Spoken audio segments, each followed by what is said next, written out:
if you show you this quality, then you'll understand कि पत्थर में भी हो सकता है.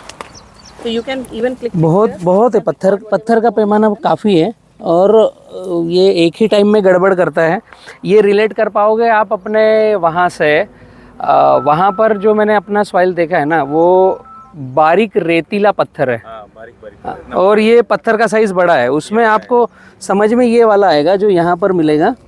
ये जो चुनखड़ वाली पथरीली लाइन है, ये अपना इंडोनेशिया का पत्थर है.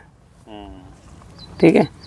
बनाना को पत्थर से दिक्कत नहीं है, बट इसका जो ग्राफ है ये सराउंड होना चाहिए. आइए मैं आगे क्लियर और दिखाता हूँ. जो सराउंड ग्राफ रहेगा उसमें प्लांट चारों तरफ से एक जैसा ग्रो करेगा.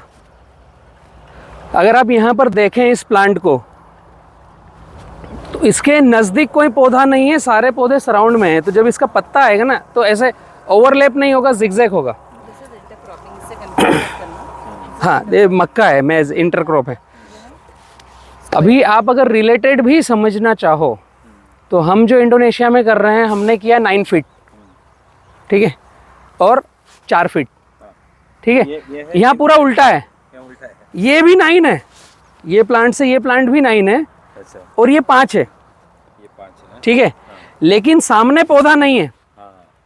पूरा का पूरा उल्टा है. जो इंडोनेशिया में हम कर रहे हैं वो 9 फीट रो टू रो ले रहे हैं. उसमें क्या हो रहा है कि आपका गर्म हवा, ठंडी हवा, धूप, पूरा जगह चौड़ा रहता है, अंदर आता है. इसमें सराउंड मिलेगा. आप अगर देखो इन पौधों से, सारे पौधे सराउंड में हैं. और इसका पत्ता निकल के आएगा यहाँ तक, इसका पत्ता यहाँ तक आएगा. ओवरलैप नहीं होगा, साइड में रहेगा. अभी अगर यहाँ 4-4 फीट पे प्लांट होगा तो एक प्लांट का पत्ता दूसरे प्लांट के ओवरलैपिंग होगा. और ये पत्ता जब भोजन नहीं बनाएगा सूर्य की रोशनी में, अभी देखो मेरे हाथ से शेडो आ रहा है, तो ये फोटोसिंथेसिस नहीं होने के कारण इसका न्यूट्रिशन वैल्यू कुछ बनना नहीं है. प्लांट में, पत्ती में, फल में स्ट्रेंथ जाएगा नहीं. केले बनाने के पीछे कई सारे एस्पेक्ट हैं कि केला अच्छा दिखना चाहिए, वो एक पहला एस्पेक्ट है. लेकिन केला लंबी दूर चले, जैसे व्यापारी की भाषा में है, लंबी चाल का केला है या नहीं. वो जो फील्ड पे आता है तो क्या बोलता है, तुम्हारा केला लंबी चाल का नहीं है. मतलब वो ट्रेवल नहीं करेगा. वो ट्रेवल कब नहीं करेगा, जब पत्ता ओवरलैप हो रहा है. तो फोटोसिंथेसिस कम होने के कारण न्यूट्रिशन कम फल में जा रहा है, तो फल लंबी चाल का नहीं बनेगा, ड्यूरेशन उसका कम रहेगा और ख़राब जल्दी हो जाएगा. इसलिए ये सराउंड ग्राफ चाहिए. तो वही ग्राफ है जो हमने वहाँ लगाया है, लेकिन उल्टा है. प्लांट टू प्लांट दूर है, रो टू रो पास में है और जिगजैग है. और यह पौधा अभी मात्र 2 महीने का है, 1.5 महीने का, 2 से भी अंदर है. मतलब इसको बेबी कह सकते हो आप. फर्स्ट डोज डला है इसका, बाकी ड्रेंचिंग्स है. और ये बीच में मेज़ लगाया है इंटरक्रॉप के लिए. ये 2 काम करेगा. ये जो मेज़ लगा है, ये एक तो अभी इसमें जो मक्का आएगा वो लेबर खर्चा निकाल देगा थोड़ा सा. दूसरा, इसका जो कड़बी बनेगा वो काट करके यहाँ पर आच्छादन करेंगे, कचरा मल्चिंग. तो जब कचरा ऊपर और नीचे छांव, तो यहाँ पर एक इकोसिस्टम डेवलप्ड होता है. और ये इकोसिस्टम अपने प्लांट की जड़ों को फैलने के लिए जगह को ढीली रखेगा. मेजर फ़र्क अगर समझोगे तो एक नाली, फिर एक बराबर, फिर एक नाली, ऐसे पूरे खेत में एक नाली बराबर एक नाली. हम जो फार्मिंग कर रहे हैं उसमें द्वंद्व क्या है कि हर जगह पर बेड है. आपने विजिट किया है ना वो वाला साइड, हर जगह पर बेड है. वो बेड होने से क्या है कि जो पानी का स्लोप है हर जगह जाएगा. यहाँ पर डिवाइड कर दिया. अभी अगर देखोगे तो ये पौधे से ड्रिप लेफ्ट में है, ये पौधे से ड्रिप राइट में है. अगर आप ध्यान से देखो, ये पौधे की ड्रिप राइट है, ये पौधे की ड्रिप लेफ्ट है. तो जो प्लांट बड़ा होगा और तने का मोटाई आएगा, उसके बाद ड्रिप भी आगे खसकेगा.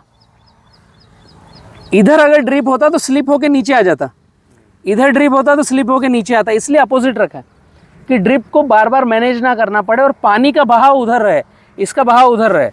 यहाँ पर हमें चाहिए क्रैकिंग, यहाँ पानी नहीं चाहिए. हम बात कर रहे हैं कि खेत में निवेश करें, एक ही बार केला लगा करके ज़्यादा समय तक उसकी कटिंग चलाएं. तो हर जगह पर मॉइस्चर या गीला नहीं चाहिए।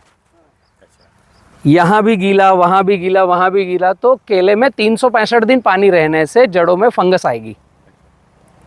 जब ड्रिप एक राइट है एक लेफ्ट है और यहाँ पर क्रैक आएगा, अभी तो बारिश है तो मॉइस्चर है, लेकिन क्रैक आना चाहिए, तो यहाँ से एयर अंदर जाएगी, एरिएशन होगा और प्लांट की जड़ों के पास हवा और पानी दोनों बराबर मात्रा में रहेगा, तो प्लांट की ग्रोथ अच्छी होगी, डिसीज फ्री ग्रोथ होगी, फंगई आएगी नहीं। This is concept is 70-30 farming. 30% area हम फार्मर खेत के अंदर चलकर काम करें, 70% एरिया पौधा अपनी रूट को डेवलप करे और भोजन खाए। अभी आप जहाँ खड़े हैं यह जगह पूरा प्लेटफॉर्म ये है, ये प्लांट के लिए, क्योंकि सफाई का जो निंदाई गुड़ाई का ये जो कचरा रहेगा, ये कचरा भी हम यहीं डालेंगे, इसी में डालेंगे।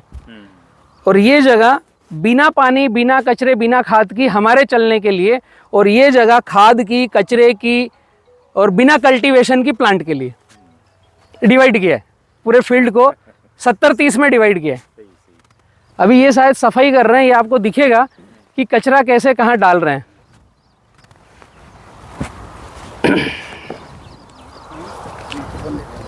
कुछ फील्ड में जाने के बाद मैच्योरिटी सिंबल रहता है जिसको हमें फाइंड करना पड़ता है।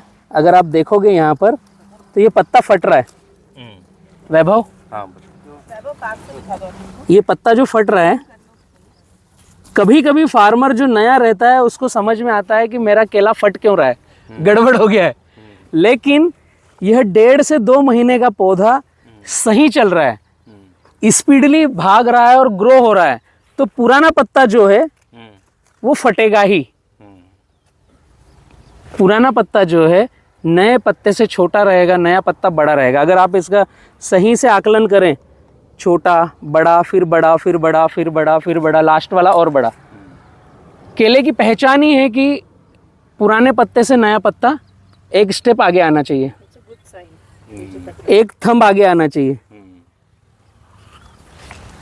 ये कलर का भी बता दो। ये जो सिंबल है ये मैच्योरिटी का सिंबल है कि यह ग्रेनाइन कैरेक्टर है और इसका जीनोम मैच्योर्ड हो चुका है।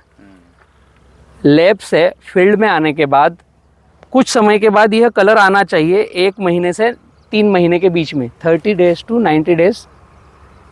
यह मैच्योरिटी सिंबल आ रहा है, मतलब आपका प्लांट सेट हो चुका है, सही दिशा में। अभी छोटी छोटी सी चीज़ें हैं फील्ड में जाकर देखने की। अगर प्लांट को आप देखोगे कि ये वाइटिस जो पाउडर है यह अगर आ रहा है, मतलब आपका पौधा पोटास अच्छे से उठा रहा है। बात छोटी सी है कि यह आ रहा है क्या, मतलब पोटास ले रहा है। बनाना हाई पोटास लविंग प्लांट है सबसे ज़्यादा। अगर इसका फार्मिंग सूत्र हम समझें तो 1 हेक्टेयर से 50 टन हमें आउटपुट लेना है बनाना, तो 300 नाइट्रोजन, 65 फास्फोरस, 900 पोटेशियम, इतना है। 300 के अपोजिट 900, मतलब 3 गुना इसको पोटास लेता है ये, जब 50 टन 1 हेक्टेयर से आउटपुट देता है। हमने दिया कितना वो मैटर नहीं, जमीन में है कितना वो मैटर नहीं, इसने उठाया कितना मैटर वो करेगा। कि हमने देने के लिए दे दिया है 2 क्विंटल, 5 क्विंटल, 10 क्विंटल 1 हेक्टेयर में साल भर में, इसने 900 केजी भी अपटेक किया या नहीं। तो ये जो सिंबल है मतलब ये पोटास अच्छे से अपटेक कर रहा है। अगर ये नहीं है तो हम न्यूट्रिशन भले से डाल रहे हैं लेकिन अपटेक प्रोसेस में कहीं तो गड़बड़ी है, उसको समझना पड़ेगा। अपटेक हो नहीं पा रहा है। सफाई यहाँ से बिठाया है क्या? हाँ हाँ हाँ हाँ। ये पूरा प्लेटफॉर्म हमें ढीला ही रखना है हमेशा के लिए, जब हम इसको लॉन्ग टाइम का फार्मिंग ले पाएंगे।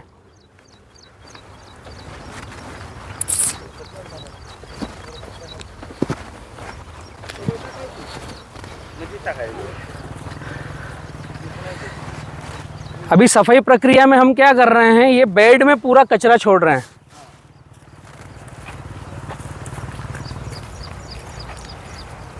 ये कचरे को खेत से बाहर नहीं करेंगे, जो सफाई हो रही है ये कचरा यहीं पर है, और ये वाली नाली फ्री है। हम ना इसमें पानी देंगे, ना खाद देंगे, ना कुछ करेंगे, बट कचरा यहाँ डालेंगे। थोड़े समय के बाद ये कचरा गलेगा, सड़ेगा, डल होगा, डेड होगा, बट नीचे एक इकोसिस्टम बनाएगा, और वो इकोसिस्टम हमारे प्लांट के लिए है। Yes,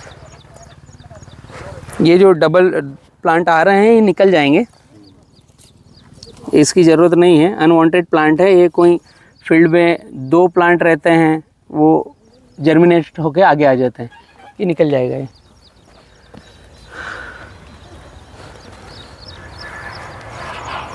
okay.